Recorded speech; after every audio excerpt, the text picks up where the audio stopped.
times you're using a storage provision to compute, right? But the design of Hadoop is really moving compute over to storage. Yeah. So that is the reason why we are not proposing any SAN environment as well, because it's going to violate the philosophy of Hadoop. Alright, if you keep doing SAN and so on, first of all, the block sizes are already a challenging thing because Hadoop use the big block sizes, whereas most of these SAN and so on are small block sizes. So it's very inefficient. It also causes things like storage fragmentation. Alright. So one of the things that I talked about, you can actually build one on your own. These are some HBAs that is on the server itself, not on the storage, which you can actually build to build a cluster, which is fairly straightforward. And I talked about the replication, and you can actually make the configuration change, right? This is the XML file that you can actually change that. Now, my argument is actually like this. Alright, so each one of them is a data node, right? You can have name nodes somewhere else and so on and so forth. But one of them has its own special connection, which is a SAS 12 gig. So in the end, even though it's physically one box, logically you're separating each one of its own independent storage volumes to each one of the nodes. Alright? So if you go on to E series, of course you can't do it with FAS because they're not built for SAS, right? You don't have any SAS connectors except for this. But here is where you can actually do a 4 hosts per array. Each one is separated into 4 pieces, all logically separated. So you will not see any sharing, even though physically they look like they're sharing. Alright? And I talked about the fan-in, fan-out ratio here, right? Where you can get tremendous savings in terms of operational efficiency, alright? How you can actually adapt into Hadoop. Of course, at the time when I was talking about it, was centricity, it was just released now. So maybe Flash also can help in some sense. So this is what I have.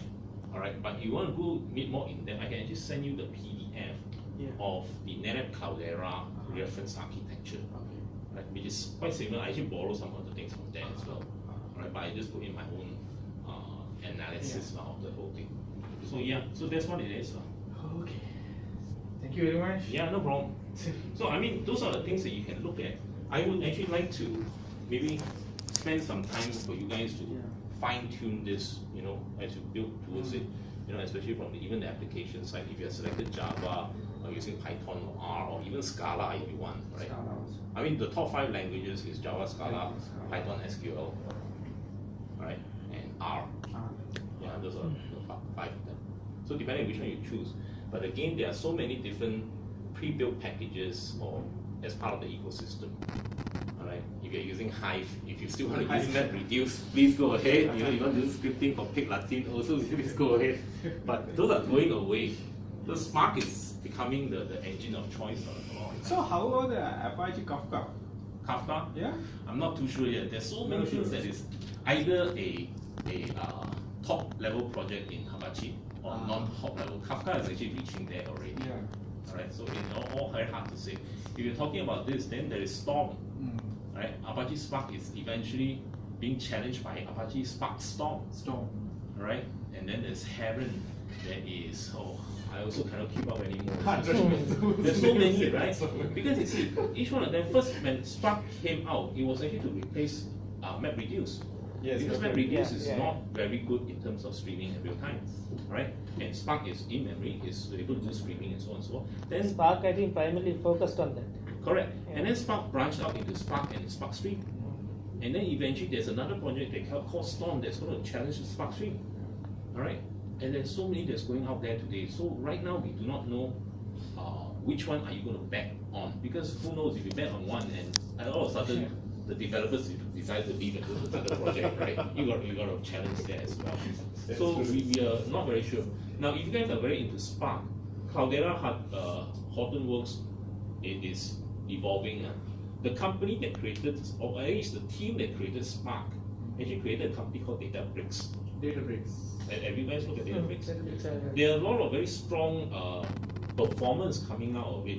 I think recently I read in a magazine that they say they are able to run batch processing, not actually batch processing, real-time processing 30 times faster than MapReduce can. I mean, there's so many new companies that I can't even keep up with. It's crazy.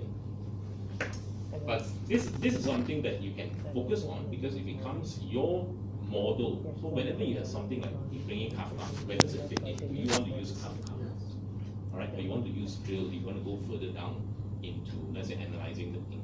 All right, do you want to build it on your own, or you want to buy, let's say, a package, a commercial one outside? All right, even if you bring in Hadoop and the CDH itself, it's not going to give you everything. You have to build further up as well. But you can use this model and bring the conversation back. Hey, I'm trying to put it here. What do I do next? What do I do then? What do I need to add? That sort of things. So our second main question is because we know most of our business users, including the C-level, so they have no idea about this only what we are talking about. This Hadoop part. The thing is, So, the key to understand is they don't need to have the technical. Yes. They need the business. Actually, we need to explain those things savings in terms of business. Yes. The moment you talk about display, Yes. they'll ask you to leave. Yes. Okay? No, waste You don't my talk time. about that. You talk about what are the benefits, what do you have right now, what you will get, So, opposed to what you're having right now. Then that that works. would be our Yeah. next challenge actually. I think this is something that I also do because I do very strategic C-level conversations on that. All right, I've done strategic designs for some of the clients here. All right, writing unique specs for them for on-premise and off-premise public clouds and so on and so forth from a data storage, data management platform perspective.